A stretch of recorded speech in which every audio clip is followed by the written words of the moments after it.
Ladies and gentlemen, once again, when I was on vacation, I heard a bunch of rumors and things swirling around in regards to DeMar DeRozan possibly making a return to the Toronto Raptors.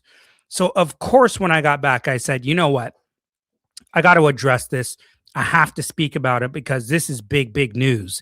If something like this can actually happen. Now, I don't know how likely this is to happen. I don't think it's very likely, especially now considering that we don't know what the hell is going on with one Kawhi Leonard. That's an entirely different podcast for another day. Even though I do believe that Kawhi Leonard, yes, will ultimately end up in a Toronto Raptors uniform. I do really believe that. And I'm sure that's going to happen. How long it's going to take, what the consequences are going to be, I don't know. I really don't. But in regards to DeMar DeRozan here, I thought this was pretty interesting hearing about this. Saying DeMar DeRozan. Do I want DeMar DeRozan back in a Raptors uniform? Some of me says yes. Some of me says no. So we have to discuss this, ladies and gentlemen. This must be talked about. And so I want to talk about how likely is this? How credible are the sources, the information that we are getting Who are we getting them from? And just how likely, how probable is this to actually happen? I want to summarize a few points that we heard or that I read from one Doug Smith of the Toronto Star. I want to talk about the fan and culture perspective of this entire thing. I'm sure a lot of you have heard that there are some issues in regards to him, Drake, and that doesn't have to do with basketball, but does it matter? Yes, I'll explain. We'll talk about some of the pros, cons of having DeMar DeRozan back, so on and so forth. Okay, this doesn't have to be long. I could just hit on some points. We could talk about this in the comments, and we can move on and discuss back and forth in the comments. And you guys can share with me your thoughts and what you think about this entire thing. So, first of all, Doug Smith of the Toronto Star, he is reliable. Okay, he's a good source, sports reporter, and maybe I'll have him on one day. Maybe I should reach out. I don't know. But anyway, Doug Smith did write an article about a possible reunion between the Toronto Raptors and DeMar DeRozan, and some things that I took away. I'll just get straight into it, and then we can discuss some other things around it, but we'll start here. Active and direct discussions. DeRozan and the Raptors management have actively held conversations about a reunion, communicating both directly and through various back channels, mutual interest in a homecoming. There is genuine mutual interest on both sides. A source close to DeRozan stated that the six-time All-Star would warmly welcome a return to Toronto, in quotes, if everything works out. While the front office has quietly weighed the idea for some time. The salary cap constraint. Follow me here. A couple more. Financing the deal is a primary hurdle. Toronto has less than $6 million in cap space and could likely only extend a veteran minimum offer of roughly $3.8 million. However, Smith notes that this might not be a deal breaker since DeRozan is already guaranteed nearly $11 million from being bought out and waived by the Sacramento Kings. I got two more for you. An adjusting bench rule. If a deal is struck, DeRozan would likely have to accept a bench role for the first time in his NBA career. Scotty Barnes, RJ Barrett, and a rumored potential return of Kawhi Leonard anchoring the main wing positions. Minutes in the lineup would be limited. In the starting lineup, he would not be starting. Outside competition. The Raptors face stiff competition in free agency. Other prominent franchises, specifically the Los Angeles Lakers, the Miami Heat, Golden State Warriors, are also monitoring DeRozan, all of which could potentially offer him a larger on-court role than Toronto. Self-explanatory. I think you don't have to dive or dig too much into those things that I just read. I'm pretty sure you were expecting to hear all of those things. Now, from a fan and culture perspective, before we start getting over the pros and cons of his game and how he would fit exactly into this lineup, most fans would probably like this for sentimental or nostalgic reasons, I would assume. It's more of an emotional response than anything, right? Excuse me. People love DeMar DeRozan in Toronto for the most part. I would say the large majority of people. Um, they love him. I don't know if I would say the same that they love his game. From a basketball perspective, we know he's a good player, right? But any team that you have seen him go to, whether it be the Spurs, then go to Chicago, then go to Sacramento, when it comes to winning, he has not been effective. He hasn't been able to change your team and actually be good enough on the court to affect winning. That's just a flat out truth. He hasn't been. And that's okay. I'm not saying that you would really need him to come into your lineup for the Raptors and be your best player. There's obviously a bunch of options before him in Toronto. I'm just saying, if we're looking at it from a winning player standpoint, you're not going to really get that. He's a nice addition, and he'll be able to help you scoring off the bench. But overall, this is more of an emotional reaction from fans for those who really want to see him back in a Raptors uniform. And yes, he would be a good bench scoring piece for the Raptors because they do need scoring off of that bench. But would DeMar be willing to have a significantly smaller role? Would he be interested and be willing to have a significantly smaller role? Because that's really what it's going to come down to, right? And we can discuss some things around that in a few minutes. But he's not going to be starting coming to the Raptors for a multitude of reasons. Can he handle coming off the bench for the first time in his career? I mean, it's not like DeMar DeRozan is some bum. He's not some scrub. And I'm not saying if you're coming off the bench, you're any of those things at all. That ain't what I'm saying. Obviously not. What I'm saying is DeMar DeRozan still has stuff left in the tank. So has he come to the point in his career where he wants to take that lesser role? From what I just mentioned, he hasn't been necessarily a winning player. So there has to come a point in his career where he says, I'm going to go help a team win by taking a smaller role.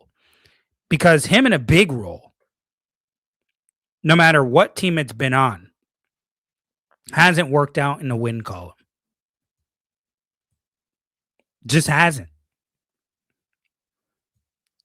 And so I'm not knocking him. I'm just telling you the reality of the situation.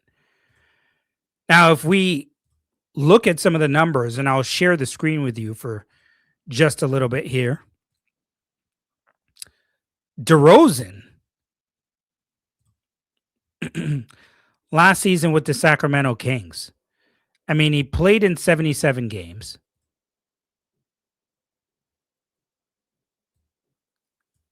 Can I move this damn thing over? We're like, where's the rest of my screen here? Okay. Played in 77 games, average 18 a game. I guess we can get into a little bit in just, I'll keep this here. I'll stop sharing it with you. I'll keep the screen because we're going to look at it when I go to the pros and cons. But what I'm saying is there are some significant flaws in his game that we will discuss. And when you are in the position of the Raptors right now, and you're trying to take a significant step forward after you lose in 7 games, having some of those flaws that DeMar DeRozan has are completely against um, how the Raptors are looking at scouting their players and the type of players that they want on their roster. And we can get into that in just a little bit. This whole thing with DeMar and Drake,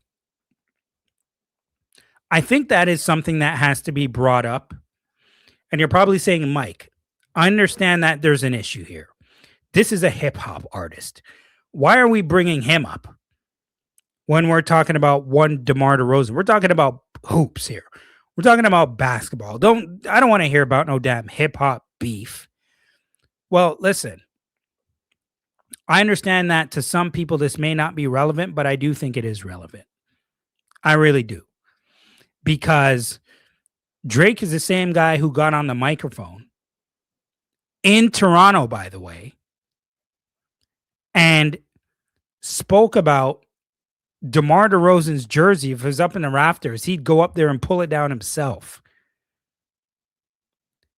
Now, Drake is, and I don't know if he's still an ambassador for the Raptors. I know he was. I haven't seen him at many games this past season, maybe the last couple seasons. But he still has cachet. The things that he says still matter.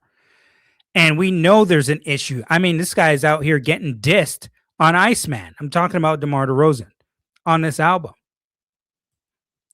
So much to the point that even before Iceman came out, he's had to address things that have been said from Drake. And obviously Drake is still pissed off and, seeing DeMar DeRozan, who he believed was his friend, at least to some degree, dance around with Kendrick Lamar and not like us being called a you-know-what, pedo. The reason I bring it up is because does it become a distraction if DeMar DeRozan is in your locker room? And is that good for the locker room? I think it can be a distraction, to be completely honest with you. How it will affect things, I don't know. I'm just bringing up different scenarios because we know that is, if this were to actually happen, this would be a topic of discussion. Things will arise in the media. They'll ask Drake about it if they get a chance. They'll ask DeMar DeRozan if it gets a chance. And it can become a distraction. Distractions are not what you need in the locker room right now. Zero. Especially when you have the team that you have now, acquiring a guy like Kawhi Leonard and the pieces that you have all around him, Scotty Barnes, taking that next jump, that next leap. You're trying to be in championship contention here. You don't need any of this nonsense surrounding anything in regards to bad vibes. That's not what you need. That's not what this team was last season. And it's not what you need it to be now. So even if this doesn't happen, which, I mean, I don't think it's not likely to happen. But if it does, can these guys sit down and hash things out? Can they talk? Can they sweep things under the rug? Probably not. Probably not. But I'm just bringing a few things up that will be topics of discussion if somehow this thing comes to fruition. That's all I'm saying. Now, pros and cons with DeMar DeRozan. We can start with the pros here. Okay, now, first things first. Boy, are tickets going to sell if he is in a Raptors uniform. And don't get me wrong, they're going to sell even without him being in a Raptors uniform. But if he is, they will sell more. The media will be on them more. And listen, you're going to get more ratings. Buzz is going to be there. This would be huge in regards to the Raptors on TV, the Raptors getting big games across different networks, and they'll already have that, but with DeMar DeRozan, it just adds that even more. Good bench player. Okay, I just mentioned to you before that, and I'll go back to sharing the screen because now we could look at some of these numbers again. Okay. DeMar, you go back to him, he's scoring 18 points a game. Okay. Rebounds a game for DeMar DeRozan. He only has 2.5 rebounds a game. Wait, hold on. 4 rebounds a game for DeMar DeRozan. 1 assist a game as well. Are my eyes deceiving me? Oh, steals. Okay. I was like, come on, man. 4 rebounds, 4 assists a game for DeMar DeRozan, 18 points. Okay. Blah, blah, blah. And that's over his 21, 4-4 over his career. So 18 points, 4 assists, 2.9 rebounds a game last season for DeMar DeRozan. Still a good player, but I mean, overall, he brings 16, 17 years of experience now, 17 years of experience. I mean, he's never been a problem in the locker room. The other problem I have, though, with DeRozan is that, and I mean, it's a good thing right now, to be completely honest with you. I was going to talk about his 3-point shooting, but I'll talk about that when we get to his cons.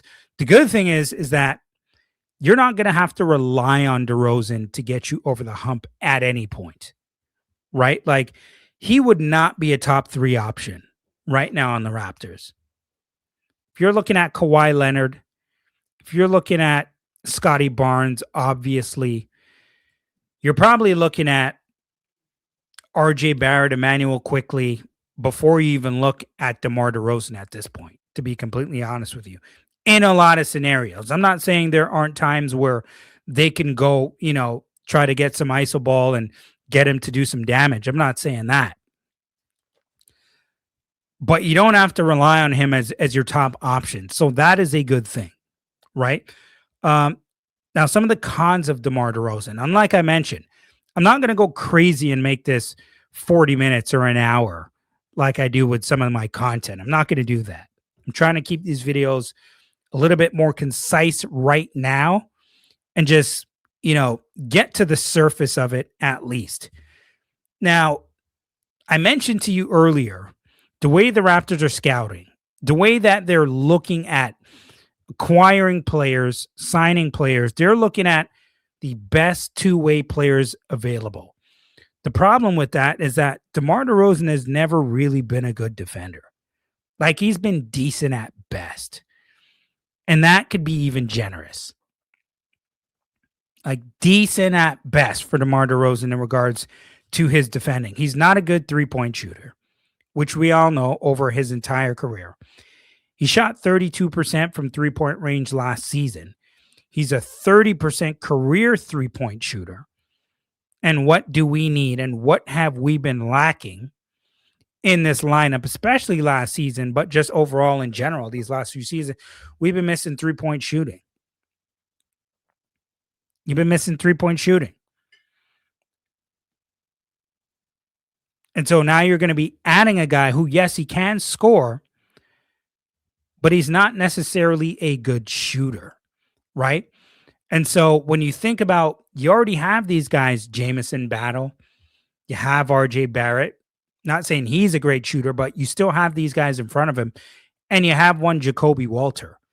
And Jacoby Walter, to me, is going to be that guy that you're going to have to keep your eye on, because the way that he played, especially in the playoffs, him continuing to improve his game, his ability to play defense, I mean, that's really the guy that you're looking at off the bench to get some big minutes. Jacoby Walter is going to be that dude. He's going to be very important.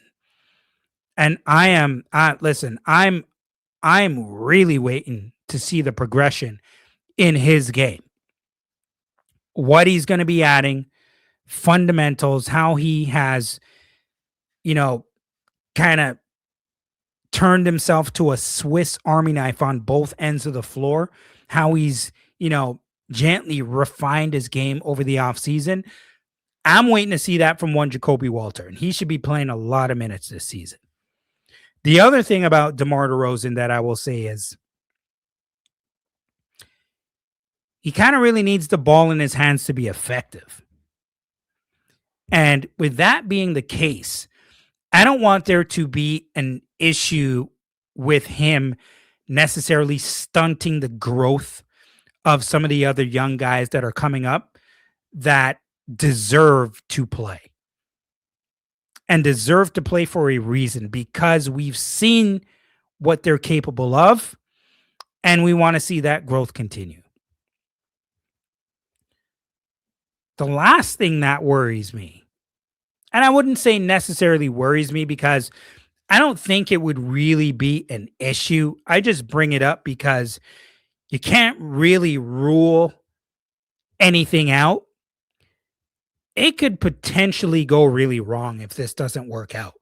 If there's any issues with DeRozan coming back, playing time, not being happy with his role, as we did mention, or that I did mention, that this would be his first time in this type of role, you don't necessarily want there to be an issue. Like, you don't want there to be some type of problem necessarily with him, Darko Rajakovic. And I'm not saying this will happen. Like I mentioned, I'm just saying you can't count anything out. You don't want him to be soured with the organization or vice versa. Right? Because I think that we already know. With what we have seen from Darko Rajakovic, okay, you ain't going to defend and you don't do what you're supposed to do when you're out there, you ain't going to play. We have learned that through multiple different players now these last couple seasons. If you are not doing what you're supposed to be doing, especially on the defensive end, you ain't going to play. And so you don't want there to be any issues there.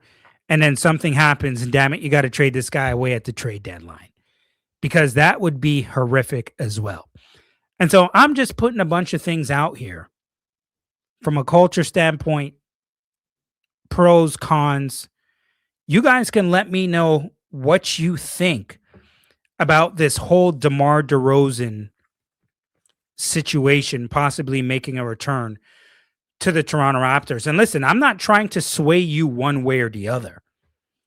I ain't trying to do that. I'm not telling you what you should want. I'm not telling you what you should want. I'm just putting things out there.